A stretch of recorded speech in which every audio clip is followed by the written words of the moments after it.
Islam in Africa, one of the continent's main religions. Islam arrived early to Africa in the 7th century.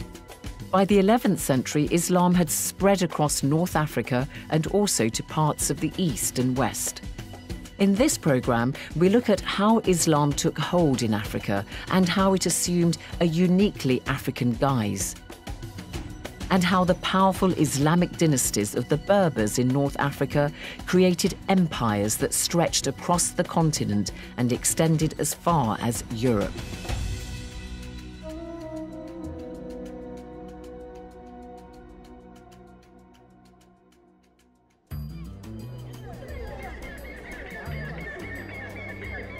Here in Tunisia, people gather for a very special annual event.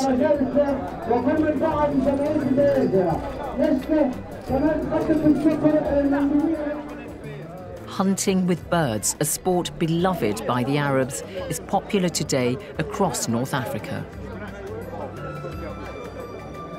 The Arabs arrived in Africa in the first half of the 7th century, and their influence is particularly evident across the north of the continent. The Arabs brought their faith, language and culture. Today, Islam is the dominant religion and Arabic the main language in the region. ازيك اهلا كيف حالك؟ اوه ممكن ناخذ هنا شكرا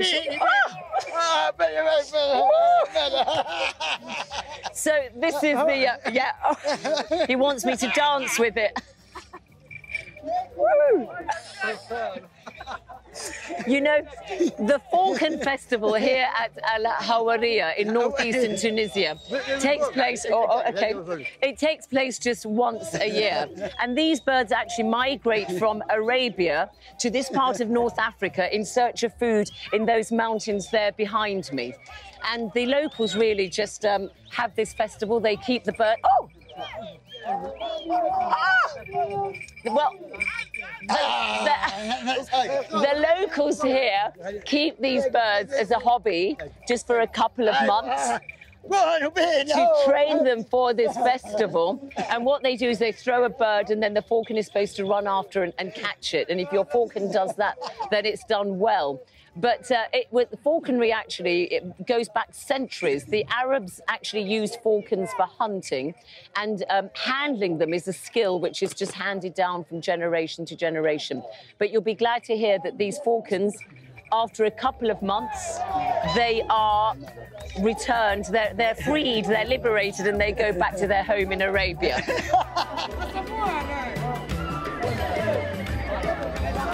الطائر هذا هو طائر البرني، وهو من فصيلة الصقور أو الشواهين عند الخليجيين. هذا يعيش معنا في الجبل هنا في تونس في الهوارية. ناخذ 4 طيور صغيرة من الأعشاش الموجودة في الجبال الهوارية. أول حاجة هي احنا نصطادوا بهم الحجل والسمان والحمام، وخاصة طائر الحجل، خاطر هذايا عنده سرعة كبيرة وفائقة توصل حتى ل 380 كيلومتر في الساعة. وهذا 300 كيلومتر في الساعة. أي عند القنص 30 كيلومتر an hour. واو. أي وطريقة الصيد نتاع طائر البرني من أعلى إلى أسفل. ياخذ العلو ثم ينزل على الفريسة. Beautiful, beautiful creature. Thank you very much indeed. شكرا لكم.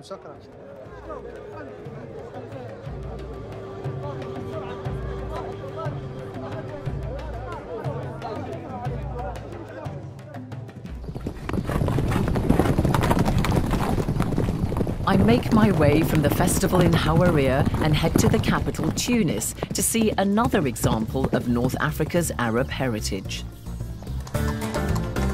The famous Arabian stallion is the most highly prized horse in the region to this day.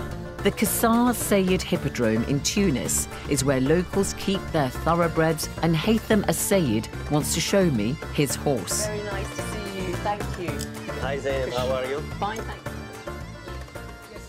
So, Haytham, thank you so much for showing me your beautiful horse. This is the Arabian breed. What makes it so special and why was it significant historically? Well, the Arabian breed is very special because the Arabian horse adapts itself to our climate, which is the whole North Africa, where the heat is extreme, and they can survive very well on it, even on little water. They have plenty of stamina. This is the reason why they were used for the big conquests, historically speaking. They have plenty of speed as well. This is why we raised them in Tunisia. And as a breed, in general, they are smart, they are intelligent, and with plenty of character. I haven't ridden a horse for many, many years. I think I'll leave it to you or somebody else to show us just what this horse can do. Thank you so much. Are you going to help me get off now? The Arabian stallion was amongst the most treasured of the animals that the Arabs brought with them to Africa. The Arabs' intention was to spread their Muslim faith, and one of the first places they set their sights on was Egypt. The Arabs came to Egypt very early in the history of Islam. An Arab commander called Amr ibn al-As arrived in the country with a small army around 640. This is the site of the oldest mosque in Egypt. It's called Amr ibn al-As after the brilliant Arab general who conquered Egypt and brought Islam to the country. The mosque is situated in Fustat, the new capital he established for Egypt, and it's part of modern-day Cairo. The present mosque dates back from the late 18th century and is built in a style which reflects the simplicity of the original mosque. The conversion of the Egyptians to Islam was gradual. I meet Dr. Abdelbaki Al-Sayed, an Islamic scholar inside Egypt's famous Al-Azhar Mosque in Cairo. He told me that Amr ibn al-As completed his conquest through a peace agreement with the Egyptians. كان هناك رؤية وبعد كبير جدا من عمرو بن العاص أن يتعامل مع المصريين بطريقة اللين، بطريقة التسامح، وهذا ما جعل الأقباط كلهم إلا قليل منهم يتحالفون مع عمرو بن العاص واستقبلوا الإسلام بكل ترحاب. He didn't just bring Islam with him, he also introduced Arabness to Egypt, didn't he? لكن بدأ يعلم الناس الحوار في المسجد كان بيتم باللغة العربية، تلاوة القرآن كان بيتم باللغة العربية. التحول إلى اللغة العربية لم يأخذ وقتاً طويلاً. After penetrating Egypt, the Arabs decided to attack the Christian Nubians in northern Sudan, who by now had been Christian for hundreds of years. The Arabs went to the town of Old Dongola and destroyed the cathedral there, so that today all you can see are just ruins of some early churches. Professor Yusuf Fadil is one of Sudan's foremost experts on the arrival of Islam, and he explains how a truce known as a Baqt was struck between the Nubians and the Arabs. The first contact between Islam and the Sudan was 651 AD. Now, no sooner has Islam spread in Egypt than the Nubians here began to make skirmishes in the southern part of Egypt, sort of defending or coming to the assistance of their Christian brothers there. And that caused some annoyance. The Caliph in Medina decided to put an end to that. So they began to send a kind of winter attacks to stop the Nubians from doing this. In the end, they decided to send a campaign against the Nubians to stop them from harassing the inhabitants of southern Egypt. And that came what we call the Baqt Agreement. Now, the Baqt Agreement is a treaty of no aggression. Each will not attack the other. That is, in essence. This treaty continued for something like 600, 700 years. Nubia had managed to hang on to its independence. The Baqt or treaty lasted for 6 centuries, and the Nubians continued to practice their Christian faith. But in the end, the Nubians and other people in what is today's Sudan could not resist the tide of Islam, which came to them from 2 directions, from the north and from the east. From the north, trade, interaction, as well as military expeditions from Egypt to Nubia meant its Christian heritage began to unravel. Islam also entered Sudan from the east, from Arabia, just a short journey across the Red Sea. The one across the Red Sea were purely Arabs. They heard of the Sudan that there are plenty of grazing ground, water. So the news came to them through those merchants who have been to the Sudan and people began to infiltrate, at first in very small numbers, unnoticed, and continued until it reached its peak during the 13th, 14th, and 15th century, the climax of the Arab migration. That is one attraction. The second one is that in the Eastern Desert, Arabs discovered gold mines and emerald, and this is, to them, constituted a gold rush. They came in large numbers. Did these Arabs integrate? Did they intermarry, for instance, with the local populations? A lot of intermarriage. I would say it has produced something very unique. If you take it in the way of culture, by way of music, we are more African-oriented in our music than any Arabian. This is the first sign. The color itself is become more African than Arabs as such. In the behavior, we have a lot of Arabian customs and the same African ones. Give us some examples. Yeah, the way the people behave, being generous to the people who come along the road, this is more of an Arab country, perhaps. Now, if you take the facial marks, this is an African custom, and you see it on my face, and I have been there for a long time. This is an African custom. When the Arabs came, they adopted it. However, the custom of tribal marks is one that has died out today in Sudan.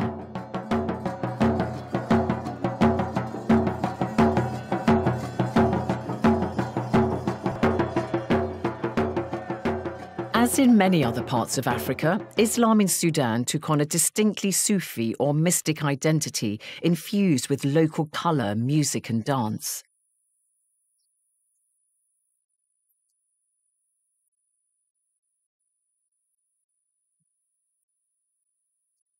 These people are referred to as the whirling dervishes, though to be accurate, they are groups of worshippers who sway, twirl and dance and chant praise to Allah repeatedly, building themselves up into a high state of spirituality.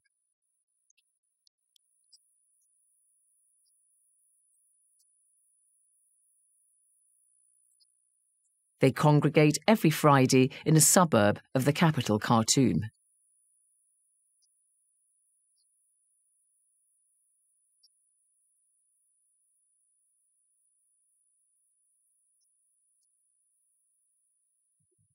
Can you describe what the main features of Sufism is and the dervishes that we see today in Sudan? Personally, I think it's more of an African influence in it more than any other thing. Perhaps the whirling has been there, but if you take the way they beat the drum, it's more of an African tune. When you hear the drum beating like that, you'd feel an urge to go and join the group and dance. What's the principal purpose, though, of the dance? To get into a trance? Well, perhaps some of them do get in a trance. But in that action, one hopes that they will get identified with Islamic teaching and religion and so on, and they will say their prayers properly. So that is perhaps a means to bring them, but not an end in itself.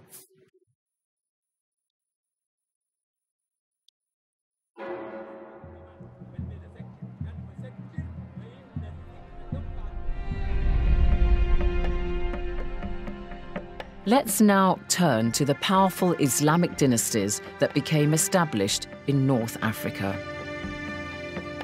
It was another Arab general, Uqba ibn Nafi', who swept across North Africa and introduced Islam to this part of the continent. He was the nephew of Amr ibn al-As, who'd brought Islam to Egypt. Uqba ibn Nafi' first arrived in North Africa around 644. He defeated the Berbers, who followed their traditional religions or were Jewish or Christian. Their conversion to Islam took place over a period of time. The legacy of Uqba ibn Nafi' is still evident today in the region, for instance in the town of Kairouan in northern Tunisia. Uqba ibn Nafi' brought with him many Muslims from Arabia, the early followers of the Prophet Muhammad. They settled and died in their new home in Kairouan. This is the tomb of Abu Zama' al-Balawi, one of the companions of the Prophet Muhammad. Now, al-Balawi actually died about 40 kilometers from Kairouan, but he was brought here for burial. And local legend has it that buried with him are 3 hairs belonging to the Prophet Muhammad that apparently he always kept with him. The 7th century marked the start of a golden age in Kairouan.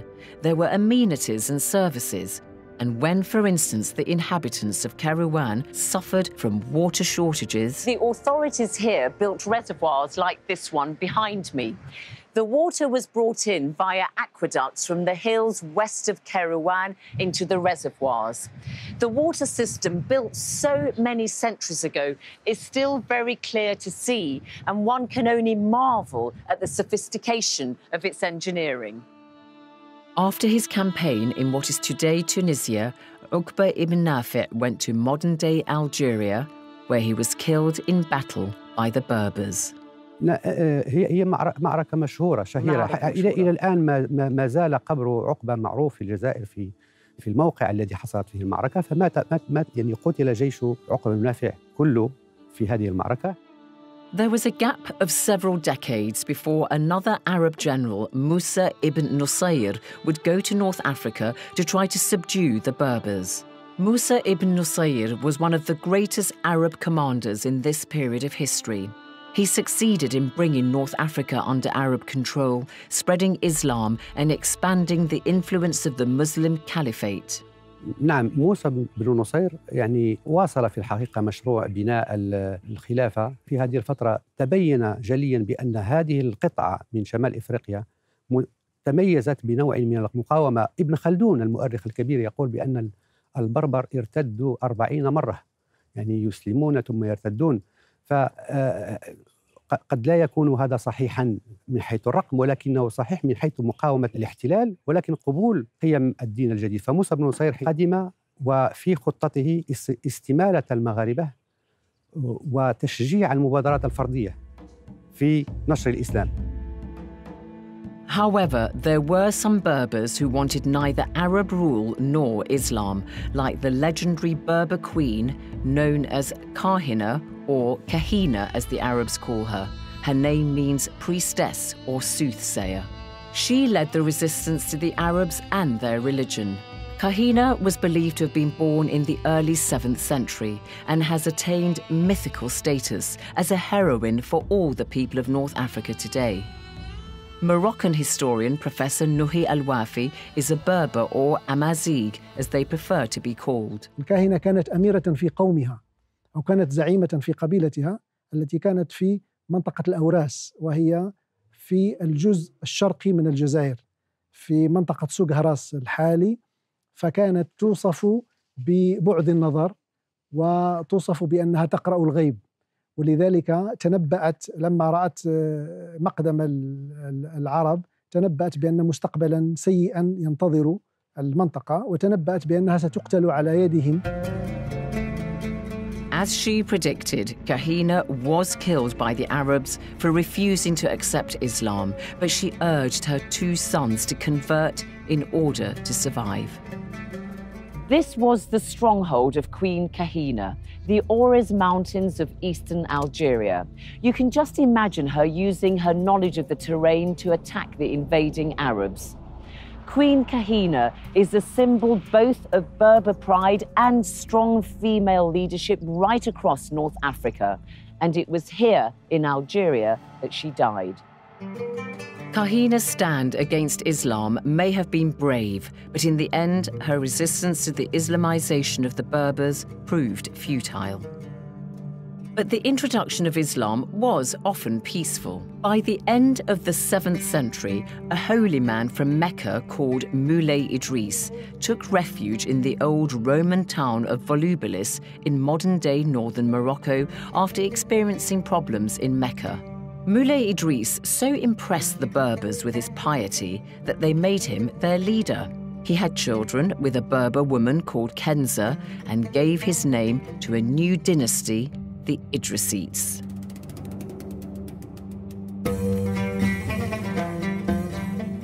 Moulay Idris was succeeded by his son Moulay Idris II.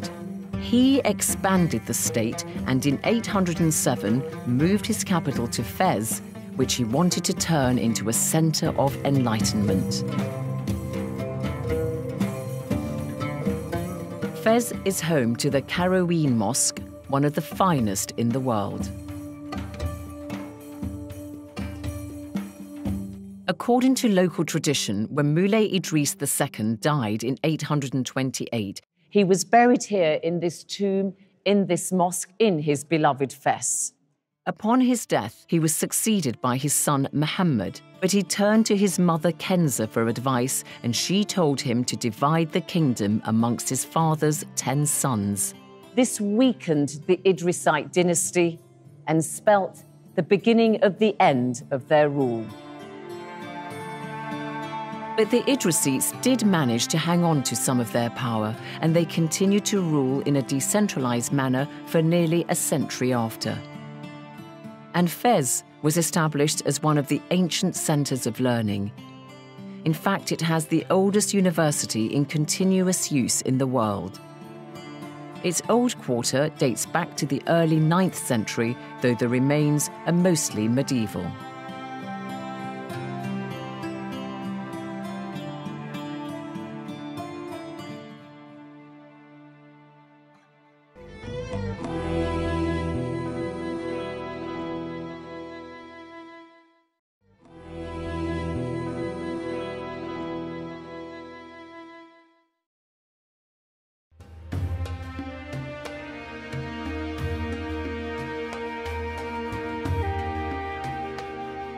North Africa, with Kairouan in Tunisia as its capital, was very much part of the Islamic world, and there followed a period of history in which a succession of dynasties ruled one after the other. Some were North African, others from Arabia and what we now call the Middle East. Here are some of the most important dynasties. At the end of the 8th century, the Baghdad-based Abbasids appointed Ibrahim ibn al-Aghlab as governor of Tunisia. He founded the Aghlabid royal family, which ruled on behalf of Baghdad in North Africa.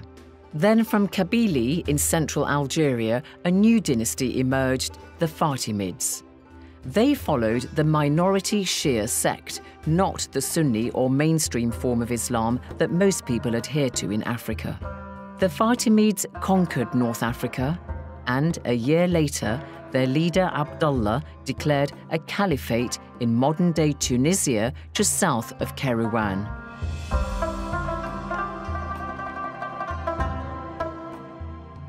The Fatimids built a new capital called Mahdia. Go there today and you see the hand of Fatima everywhere. Fatima was one of the daughters of the Prophet Muhammad. Ahlan wa sahlan. I get my own personalized version.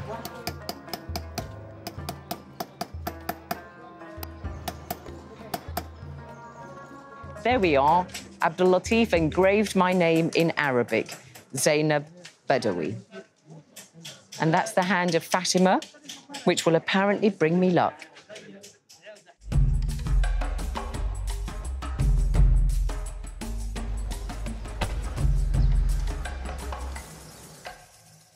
The Grand Mosque just here was part of a massive building programme embarked upon by the Fatimids when they made Mahdia their capital.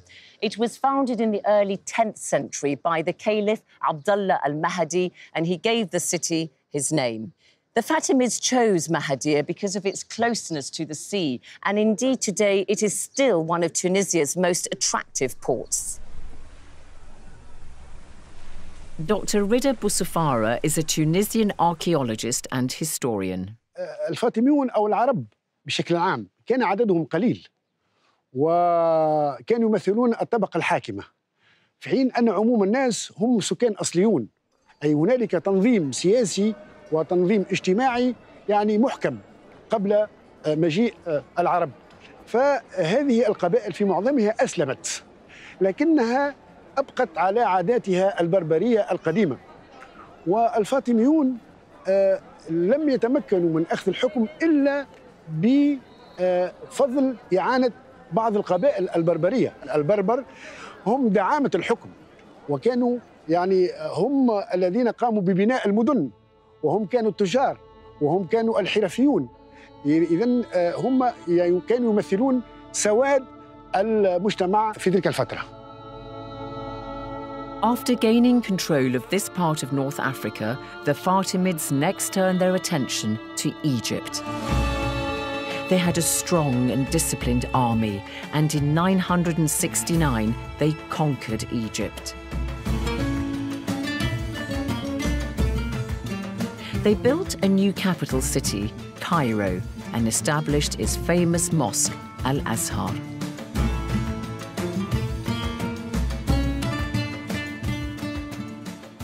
The Al-Azhar Mosque in Cairo, which was built in the 10th century, for hundreds and hundreds of years, it has been the seat of Islamic learning for the Sunni form of Islam. But in fact, it was built by the Fatimid dynasty, who governed Egypt for 200 years, and they adhered to the Shia form of Islam. Ensconced in Cairo, the Fatimids' hold on their dominions elsewhere came under challenge. In their former capital, Mahdia in Tunisia, a local family, the Zirids, were ruling on behalf of the Fatimids. But they opposed the minority Shia form of Islam practiced by them. So the Zirids broke away from the Fatimids around 1045 and established their own kingdom. The period of rule under the Zirid dynasty was a high point in the history of this part of North Africa. From their base here in Mahdia along the Tunisian coast, the Zirid rulers presided over decades of prosperity across many economic sectors, including agriculture, trade and industry. الفاطميون لما قرروا الرحيل إلى مصر بعد بناء القاهرة تركوا الحكم لقبيلة صنهاجة أو تسمى كذلك قبيلة الزيريون، بحكم أن جدهم الأول اسمه زيري ابن مناد، وكانوا متشيعين مثل الفاطميين في أول الأمر. لكنهم بعد مدة قصيرة الأمير الثالث الزيري وهو المعز ابن باديس رجع إلى عن المذهب الشيعي، وأعلن انتمائه للمذهب السني، نظرا أن سواد الشعب عموم الناس في تونس بقوا سنيون. فالفاطميون في مصر لمعاقبة الزيريين بعثوا إليهم قبائل متكونة من عشرات الآلاف من الصعيد المصري. The Fatimid forces attacked the rebellious Zirids. The town of Mahdia was impregnable, but the rest of the region went into decline, and for several decades after, there was a power vacuum in North Africa. Then, around 1050, the Almoravids, the first of several new powerful Berber dynasties, emerged in what is today Morocco. And it was the Almoravids who founded the city of Marrakesh.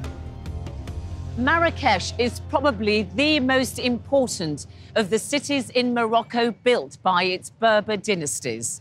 The Almoravids established a thriving city within these walls. They built many mosques and schools, which rapidly led to Marrakesh becoming the religious, cultural and trading centre of the Almoravid Empire.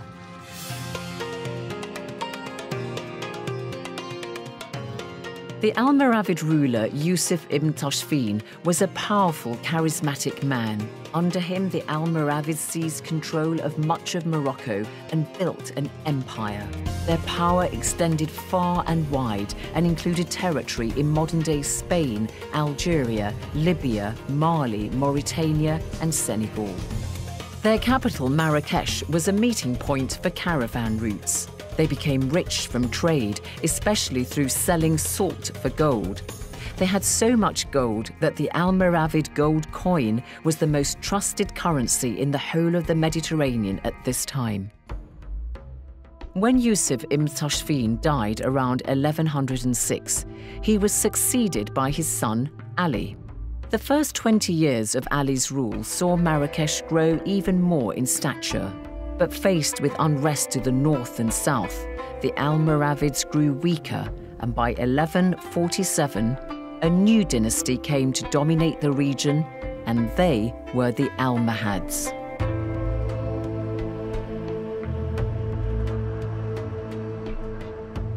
The Almohads, like the Almoravids, were responsible for Islamizing North Africa. Religion was important to them. But the Almohads had a more philosophical, intellectual approach to religion and saw themselves as the chosen ones. To make their mark, the Almohads built the great Kutubiyya Mosque of Marrakesh alongside the stone remains of an earlier mosque they'd built.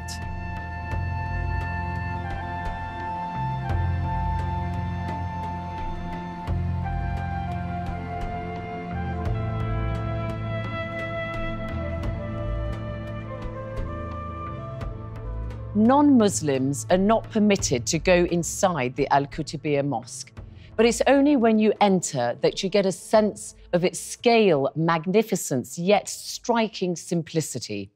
The Al-Kutubiyya Mosque is the most impressive legacy of the Almohad rulers of Morocco. The Almohads' architectural heritage was one of their greatest achievements. They established a new capital on the site where Rabat, Morocco's current capital city, stands. But they also set up efficient government frameworks and coherent taxation systems. They were major patrons of philosophy and therefore helped stimulate new thinking, which later influenced European Renaissance intellectuals. Yusuf Yaqub al-Mansur, to give him his full name, was the third Almohad ruler.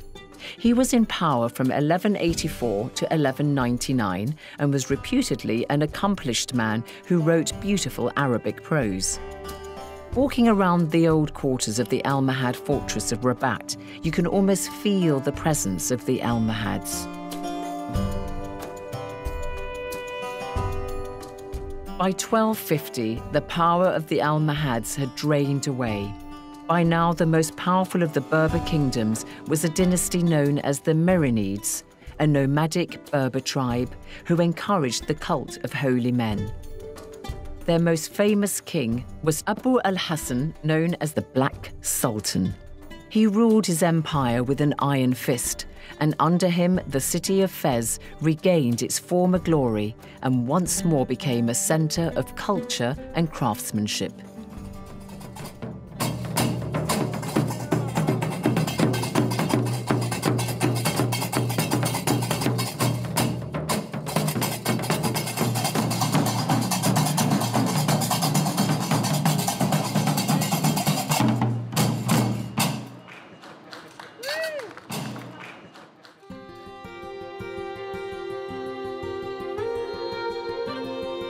Moroccan historian Professor Mohammed Kibri Alawi explains how the Merinids developed Fez and took other key cities such as Rabat and the nearby site of Chella. But the site really came into its own with the Sultan from the Merinid dynasty known as the Black Sultan, who built the outside walls and the towers that we see standing today. What do we know about him? À la fin du XIIIe siècle, après l'implantation d'un cimetière royal sous le règne du sultan Abou Youssouf Yaqoub, donc un sultan mérinide. La nécropole royale est établie en partie sur la ville romaine. Et le sultan noir, Abou al-Hassan, a agrandi ce cimetière royal. Et nous avons la date de construction du rempart, la fin des travaux de construction du rempart, qui est donc celle de 1339. Donc, travaux qui ont été ordonnés par le sultan noir, Abou al-Hassan, qui a accueilli les dépouilles mortelles de plusieurs sultans et princes de la dynastie mérinide.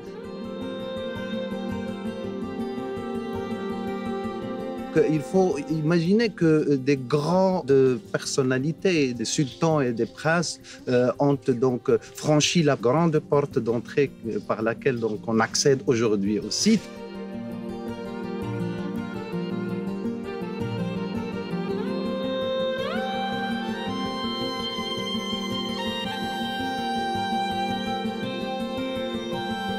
The Black Sultan, Abu al-Hassan, was forced to abdicate from power in 1351. He died in exile in the high Atlas Mountains, but he was buried here at the necropolis he founded at Chella. This is his tomb. It looks rather plain, but in fact, on top of it, there would have been a stela or a small pillar that would have been standing on it. It now is exhibited at the entrance to the site. Beside the Black Sultan's tomb is a smaller one, which has the remnants of a small marble pyramid. Historians and archaeologists can't be sure, but they believe that this is where his son, Abu Hisham, was buried, and he died in infancy. C'est un site qui a cette importance aussi parce qu'il a gardé sa sacralité longtemps après l'abandon du site ou de ce cimetière en tant que lieu d'enterrement. On enterrait ici, sur le site de Chella, jusqu'à pratiquement le début du XXe siècle. Donc ça, le bassin aux Anguilles, qui est un lieu vénéré que toute la population locale connaît, c'est un bassin qui était donc à l'origine une source, c'était à l'origine un lieu d'ablution et il est le lieu le plus fréquenté par la population locale.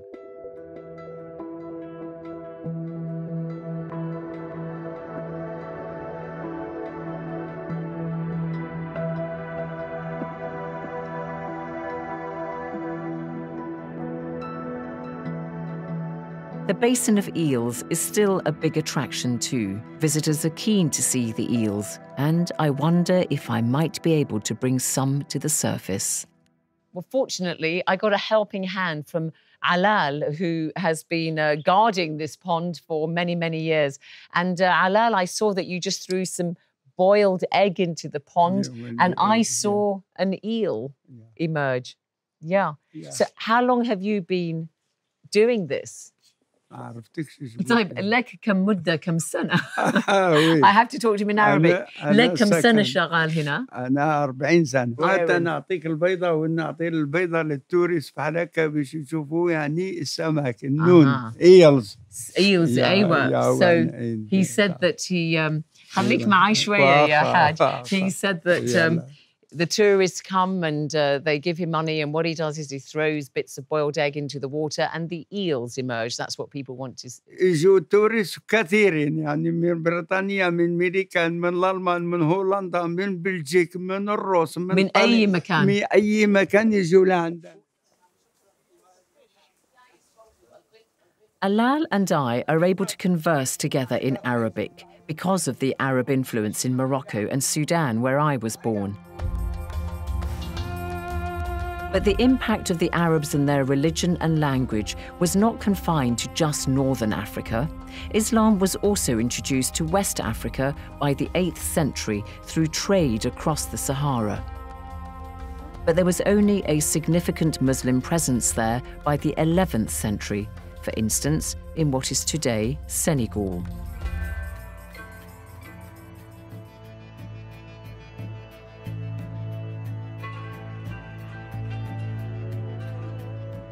Today, nearly all Senegalese are Muslim. And when it comes to the lunchtime prayers on Friday, most people stop what they're doing and go to one of the many mosques in the capital, Dakar.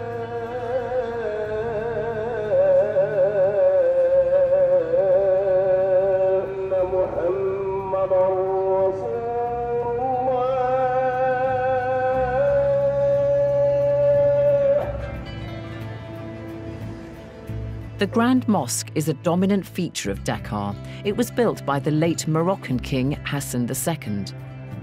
Tierno Kar is an authority on Islam and director of the Islamic Institute in Dakar. He told me more about how Islam took hold in Senegal through the teachings and preachings of Sufi mystics like the Marabout sect. La pénétration de l'islam au Sénégal, ça date depuis le début du XIe siècle. Les musulmans sénégalais ou africains de l'Afrique de l'Ouest ont appris l'islam par des marabouts enseignants. La confrérie la plus ancienne en Afrique, c'est la confrérie Qadirite. C'est la première confrérie qui a pénétré dans notre pays.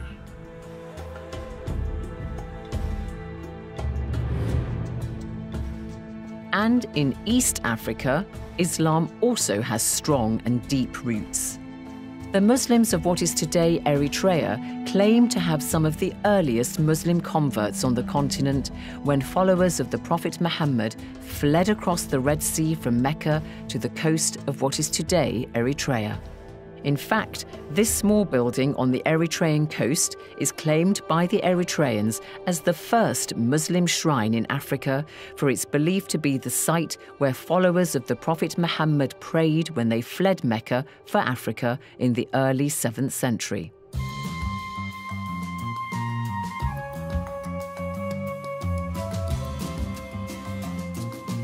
Elsewhere in East Africa, Islam arrived later, around the 13th century, as Felix Chami, a Tanzanian historian, tells me as we walk along the island of Zanzibar.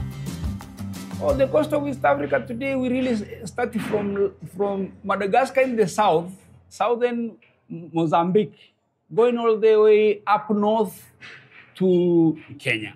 If we want, we can extend to southern Somalia. You know, from the Roman time period, we are told there were kings in Azania on the coast of East Africa. And these kings had territories in which people were very much free. They were living in a very free kind of life. So influence of Arabs can be traced much back from that of Swahili time period, 1200 AD. Because here now we can see actually Islamic religion being adopted. Since Arabic is the language of the Quran, this meant the Arabic script was used to write the Swahili language that's spoken mostly on the east coast of Africa. The Swahili coastal culture is a fusion of local African, Arab and Indian influences. For instance, the Swahili language spoken in this part of Africa incorporates many Arabic words and was first written in the Arabic script. These two carpenters in Stone Town, Zanzibar, are chatting away in Swahili while they go about their work. You can make out words of Arabic origin here and there in the conversation. Upati angalau kula kazi zetu mpaka utoke. Mtu hajui wewe unaumwa, hajui una matatizo gani, yeye kishakupa patenti yake, basi kisha wewe huna amani hata kidogo. Lakini mtu anataka ukiitia pap, kesho anaitaka. Achukue. Achukue. Sasa utachukua vipi kitu hicho? Kicho kwa ina kitu hichi. Si kama ni kitu cha. Clearly, the legacy of the Arabs, their religion and language is evident in Africa today, not only in parts of the East and West, but particularly in the North. It would be easy to categorize North Africa as just being part of the Arab world and somehow separate from the rest of Africa. But North Africans share a legacy with millions of people elsewhere on the continent. As we've seen, the powerful Berber dynasties like the Almoravids and the Almohads had deep ties with other Africans. And the fusion of the Arab influence with African culture has given rise to something unique to Africa. I'm left with the thought that Africa surely is the most complex, varied and diverse of all the world's continents. Its rich culture and heritage mean it has a fascinating and much overlooked history. This series has been guided and inspired throughout by a unique project, the General History of Africa, undertaken by UNESCO on behalf of African nations to bring an African perspective to the continent's history. Because everybody, young and old, African and non-African alike, should understand that Africa's history is, after all, part of our global story.